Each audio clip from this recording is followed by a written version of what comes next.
Russian President Vladimir Putin is meeting Iranian Foreign Minister Abbas Araghchi in Moscow. Putin has called the US strikes on Iran's nuclear sites as ዓለምን መርህና ሕግ ሳይሆን ጉልበት ሲመራው እስራኤልንና ኢራንን ሩሲያንና ዩክሬንን አሜሪካንና መሰሎቻቸውን ይመስላል ቢባል ልክ ነው። እስራኤል ወደ ኢራን በተኮሰች በመጀመሪያዎቹ 24 ሰዓታት ውስጥ ቀድመው የተቆጡት ላለፉት 3 ዓመታት የዩክሬንን ሕፃናት የሚቀጠቅጡት ቭላዲሚር ፑቲን ናቸው። የዓለምን ሕግ ጥሰው አገራቸው የፈረመችውን የተባበሩት መንግስታት ቻርተርን ንቀው ከዩክሬን የሚነሳ የብሔራዊ ደህንነት ስጋት አለብኝ በሚል ሰበብ ዩክሬንን ሲደበድቡ 4 ክረምቶችን የባጁት ፑቲን የእስራኤል ድብደባ የዓለም አቀፍ ስምምነትንና የተባበሩት መንግስታትን ድንጋጌ ይጥሳል ሲሉ መርህ ሆይ ከወዴት አለሽ ያስብላል። ፑቲንን ወራሪ ሲል የከረመውና ከዩክሬን ጎን ቆሞ ሩሲያን ሲወጋ የሰነበተው የምዕራቡ ዓለም ደግሞ የኢራንን ጓዳ ጎድጓዳ የሚደበድቡትን እስራኤልንና አሜሪካን እንደ ወራሪ መቁጠር ቀርቶ መዘዛለው ለማለት እንኳን አልደፈረም። ለአሜሪካ ፑቲን ወራሪ ናቸው። ኔታንያሁ ግን የህልውና ስጋታቸውን ለማስወገድ የሚፋለሙ ታጋይ ናቸው። ለፑቲን እሳቸው ዩክሬንን መውረራቸው ለብሔራዊ ደህንነታቸው አስፈላጊ ነው። ኔታንያሁ ኢራንን ሲወጉ ግን የዓለምን ሕግ መጣስ ነው። እንዲህ ያለውን መርህ አልቦነት የፈረንጅ አፍ ደብል ስታንዳርድ ይለዋል። ትናንት ምሽቱን ደግሞ ዶናልድ ትራምፕ ለቀድሞው የሩሲያ ፕሬዚዳንት ዲሚትሪ ሜድቬዴቭ በሰጡት ምላሽ አሁን ፑቲን ለምን አለቃህ እንደሆነ ገባኝ ብለዋል። ለማንኛውም ግን ቁም ነገሩ ወዲህ ነው። ከምድራችን መንግስታት ሁሉ የኢራን የልብ ወዳጆች ቢቆጠሩ የአያቶላሁን ግራ እጅ ጣቶች የሚያህል ብዛት ያላቸው አይሆኑም። ከነዚያ መካከል ግን የዓለምን ሶስተኛውን ግዙፍ ወታደራዊ አቅም የገነባችው ሩሲያ አንዷ ነች። ኢራንን የተገለለችና የተወገዘች ያደረገው እስላማዊ አገዛዝ በየጋራ ጠላት አለን ስሜትም ይሁን በጋራ ጥቅም ሰበብ እንደ ሩሲያ ያሉ አገራትን ወዳጅ አድርጓል። እናም የጦር መሳሪያ ሽያጭንና የመረጃ ልውውጥን፣ ሌሎች የደህንነት ጉዳዮችን በተመለከተ አብሮ የመስራት ወታደራዊ ውል አስረዋል። እንዳም ሆኖ እስራኤል አውሮፓና አሜሪካን ይዛ ኢራንን ስትደበድብ ሩሲያ የረባ ድጋፍ አላደረገችላትም። በእርግጥ ፑቲን የኢራንን የውጭ ጉዳይ ሚኒስትር በቢሮአቸው ተቀብለው አነጋግረዋል። የእስራኤልን ድብደባ አውግዘው የአሜሪካንም ጥቃት ኮንነዋል። ይህ ግን ከሚጠበቀው አንጻር ያነሰ ነው ተብሎለታል። ደግሞም የፑቲን ውግዘት ከአንጀት ነው ወይስ ከአንገት የሚለውን በርካቶች አስተያየት እየሰጡበት ነው። ለመሆኑ ግን ኢራን ኒውክለር እንድትታጠቅ ሩሲያ ትፈልጋለች ወይ? ደግሞስ ቴህራን ወደ ሰላም ስምምነት መምጣቷ ማዕቀቡ እንዲነሳላት ሞስኮቭ ፍላጎቷ ነው ወይ?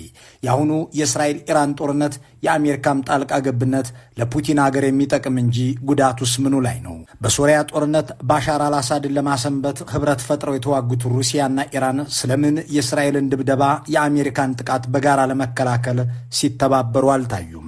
እነዚህን ጥያቄዎች ተከትሎ የሚገኘው ምላሽ አስገራሚ ነው። ሩሲያ በጸጥታው ምክር ቤት የአራት ጉልበተኛቻዎቿን ድምፅ የመሻር ስልጣን እያላትም ጭምር የኢራንን ማዕቀቦች ለማስጣል አንድም ጊዜ ቪቶ አላደረገችም። ምክንያቱ የሌላው ሐዘንና ቅጣት ለሱ የገቢ ምንጭና ደስታ እንደሚሆንለት የሬሳ ሳጥን ነጋዴ ያለ ይመስላል። አንድ ባንድ ለመመልከት ከቶ ኢራንና ሩሲያ ምንና ምን ናቸው ከሚለው እንጀምር። For Ukrainians, there is no more deadly symbol of Russia and Iran's relationship than the drones flying at their cities.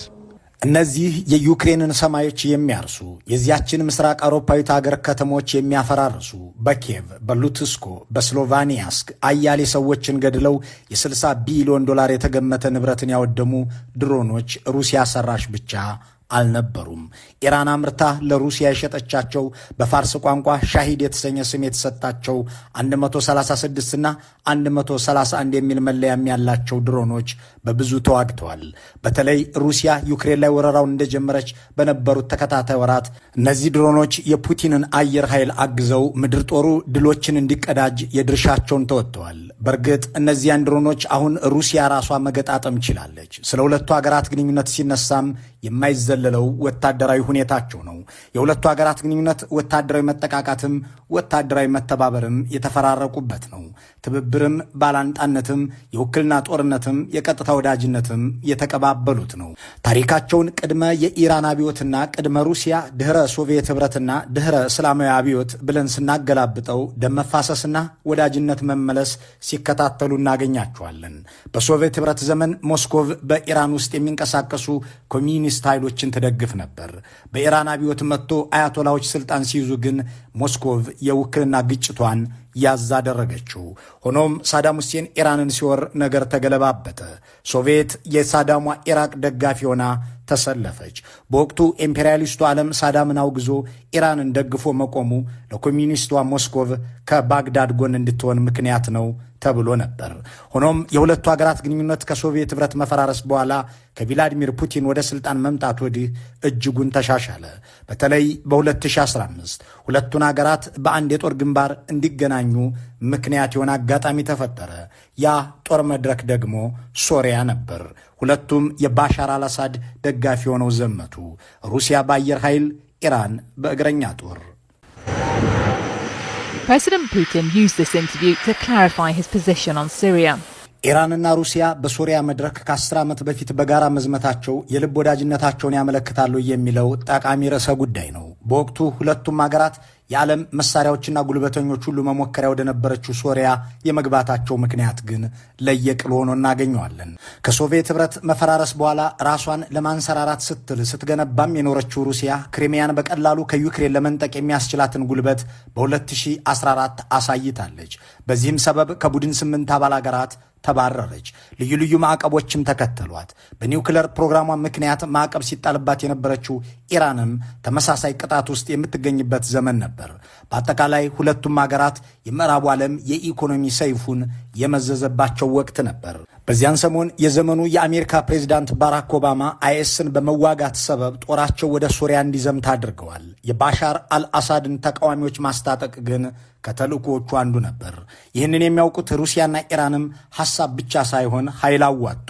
በእርግጥ ያ የሶሪያ ወታደራዊ ዘመቻ ፑቲን አቅማቸውን ለዓለም ለማሳየት ከሶቪየት ህብረት ወዲህ የገነቧትን ሩሲያን ለመግለጥ ያስፈልጋቸው ነበር።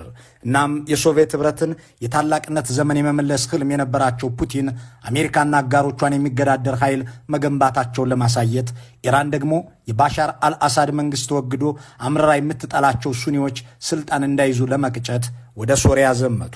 የዚያ ዘመቻ ዓላማ እንደየአገራቱ ፍላጎት ባጭሩ ሲቀመጥ ምክንያታቸው ግራና ቀኝ ነበር። የሩሲያ ህልም በመካከለኛው ምስራቅ የአሜሪካን የበላይነት መገዳደር፣ ከተቻለ መንጠቅ ወይም ለ20 ዓመታት የተገነባን አቅም ማሳየት። ኢራን ደግሞ በመካከለኛው ምስራቅ የሳውዲን ብልጫ መውሰድ ነበር። ሶሪያ ላይ ሁለቱም አልአሳድን ደግፈው ተዋጉ። አሜሪካ የምታሰለጥናቸውን ጸረ አሳድ ኃይሎች ሁለቱም ተፋልመዋቸዋል። እንዲህ ያለ ለየቅል የሆነ ፍላጎት በሶሪያ በረሃና ከተሞች ያገናኛቸው ሞስኮቭና ቴህራን በመጨረሻም የበሽር አልአሳድን ሕይወት ከመታደግ ያለፈ መንግስታዊ ስልጣኑን ጨርሶ የማዳን ዕድል ሳይኖራቸው ቀርቷል። በአጭር አገላለጽ በሶሪያ ኢራንም ሩሲያም ተሸንፈዋል። በዚያ የነበረው የሩሲያ ጦርም የመጨረሻ ስራው በሽር አልአሳድንና የዘረፏቸውን ዶላሮች ጭኖ ወደ ሞስኮቭ መውሰድ ሆኗል። በዚህ መድረክ በሶሪያ ላይ እርባና ያለው ውጤት ያላስመዘገቡት ሁለቱ ሀገራት ባሳለፍነው ጥር ጠላትን በጋራ እስከ መከላከል የሚያደርስ ወታደራዊ ስምምነት ተፈራርመዋል። ለዚያውም 20 ዓመታትን የሚሻገር ስትራቴጂካዊም የተባለ ስምምነት። Moscow and Tehran are putting ink to a deal that will shape the contours of their relationship for the next 2 decades. እንዲህ ያለው ወታደራዊ ስምምነት ለዚያውም ፑቲን የፈረሙበት ውል ኢራን ስትቃጠል እሳቱን ለመከላከል 1 ሊትር ውሃ የማዋጣት ሚና ሳይኖረው ቀርቷል። ባሳለፍነው መጋቢት በኦማን ባህረ ሰላጤ ላይ የሁለቱ ሀገራት የባህር ኃይል ከቻይናቸው ጋር የጋራ ልምምድ ሲያደርግ በተስተዋለ ጊዜ እነዚህ ሀገራት ትብብራቸው ከልብ ነው እንዴ አስብሎ ነበር። ከዚያም ቀጥሎ ሩሲያ የኢራንን የቡሸር የኒውክለር ፕሮግራም ግንባታ እያገዘች ነው የሚለው መረጃ ሲከተል የምርም ስትራቴጂካዊ ወዳጅነት አላቸው ያሉ አልጠፉም። ሆኖም ኢራንን የእስራኤል እሳት ሲያጋያት የአሜሪካን ቦምብም ሲያደበያት ሩሲያ የለችም። ምክንያቱ ምንድን ነው የሚለው መሰረታዊ ጥያቄ ይሆናል። እኒያ ምዕራባውያንን ለመገዳደር ዘለው ሶሪያ የተገኙት ፑቲን ሰማይዋ በጠላቶቿ እጅ ገብቶ ምድሯ የሚወድመውን ኢራንን ለመከላከል ስለምን አልጣሩም? እዚህ ጋር ፖለቲካዊ ውስልትናና ዘላቂ ጥቅም አብረው ሲጓዙ እናገኛቸዋለን። ኢራን በጸጥታው ምክር ቤት ተደጋጋሚ ማዕቀቦች ሲጣሉባት ድምፅን በድምፅ የመሻር የማይገሰስ ስልጣን ያላት ሩሲያ የእነ አሜሪካንን ውሳኔዎች ውድቅ አድርጋቸው አታውቅም። ምክንያቱም ከዚያ የኢራን ማዕቀብ ትርፋማ ነበረች። ሁለቱም በማዕቀብ ከመደንዘዛቸው በፊት በአውሮፓ ገበያ ላይ የሚፎካከሩ ነጋዴዎች ነበሩ። ሩሲያ የተፈጥሮ ጋዝ የምትሸጥበት መድረኳ አውሮፓ ነበር፣ በተለይም ምስራቃዊው ክፍል። የኢራን ማዕቀብ ይህንን ገበያ በብቸኝነት ለመጠቀም አስችሏት ዘልቋል። እናም ሩሲያ የጸጥታው ምክር ቤት በቴህራን ላይ ይጥላቸው የነበሩትን ቅጣቶች ለመከላከል አፏን አላጠፋችም። ማዕቀቡ ከተነሳ ኢራን ምስራቁንም ሆነ ማዕከላዊውን አውሮፓ በጋዝ ንግድ የሩሲያን ብልጫ ትወስዳለች የሚል ስሌት ያላቸው ሞስኮቮች ኢራንን ያጎበጡትን ማዕቀቦች ሳይቃወሟቸው ዘልቀዋል። ሌላው ቀርቶ በ2011 ሩሲያ ለኢራን መሳሪያ ሸጣለሁ ብላ ቀብድ በልታ ጠፍታባታለች። ለዚህ እንደ ምክንያት ያቀረበችው ደግሞ ቀብዱ ከተከፈለ ከጥቂት ወራት በኋላ በጸጥታው ምክር ቤትና በሌሎች አካላት በኢራን ላይ እንደ አዲስ ማዕቀብ መጣሉን ነበር። በወቅቱ የኢራን ማዕቀብ እንደ አዲስ የተጣለው ደግሞ ዓለም አቀፉ የአቶሚክ ኤነርጂ ኤጀንሲ ኢራን የኒውክሌር ጦር መሳሪያ ማምረቻ ተቋሟን እንደገና ስራ አስጀምረዋለች የሚል ሪፖርት በማውጣቱ ነበር። ያ ሪፖርት ከወጣ በኋላ የጸጥታው ምክር ቤት ማዕቀብ ሲጥል ሩሲያ ድምፅን በድምፅ መሻር የሚያስችለውን ስልጣኗን ይዛ በክቡ አዳራሽ ውስጥ ነበረች። ማዕቀቡ በተጣለ ማግስት ደግሞ ቀብድ እንደከፈልሽ አልክድም፣ ግን ማዕቀቡ ተጥሎብሻልና መሳሪያውን አልሸጥልሽም፣ የተከፈለ ገንዘብ ደግሞ አይመለስም ብላ መለሰች። እናም ኢራን ነዳጅና ጋዝ ይዛ ወደ ዓለም ገበያ እንድትመለስ የሚያደርግ ሁኔታ ቢፈጠር ለሩሲያ እንደ ጎጂ ውጤት ይቆጠራል የሚለው ምክንያት ፑቲን አያቶላህ ኻሜኒን ከልብ እንዲያግዙ አያደርጋቸውም የሚለውን ድምዳሜ ያመጣል። እንዲያም ሆኖ ፑቲን የእስራኤልንና የአሜሪካን ድብደባ ለማውገዝ አላረፈዱም። ኢራን ላይ የተፈጸመው ወረራ ምክንያት የለሽና ተገቢነት የሌለው ነው ሲሉ ከቴህራን ሞስኮ የጋበዟቸውን የውጭ ጉዳይ ሚኒስትር አባስ አራክቺን ከፊት ለፊታቸው አስቀምጠው ተናግረዋል።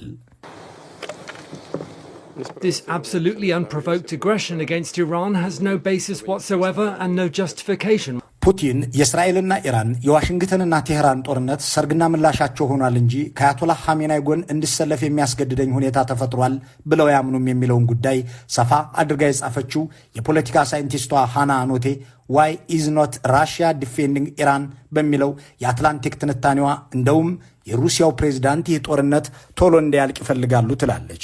ምክንያቱንም ትዘረዝረዋለች። በእስራኤልና ኢራን የአየር ውጊያ ሰበብ የዓለም ነዳጅ ዋጋ የጨመረባቸው ቀናት ታይተዋል። ይህ 68 በመቶ የውጭ ንግዷ ነዳጅና የተፈጥሮ ጋዝ ላይ ለተመሰረተው ሩሲያ ትልቅ ዜና ነው። እናም ይህ ጦርነት ይህንን የተፈጥሮ ሀብት ለምታመርተው ደግሞም ገንዘቡ በብዙ ለሚያስፈልጋት ሩሲያ አስደሳች ጉዳይ ነውና እንዲቀጥል ፑቲን ፍላጎታቸው ነው።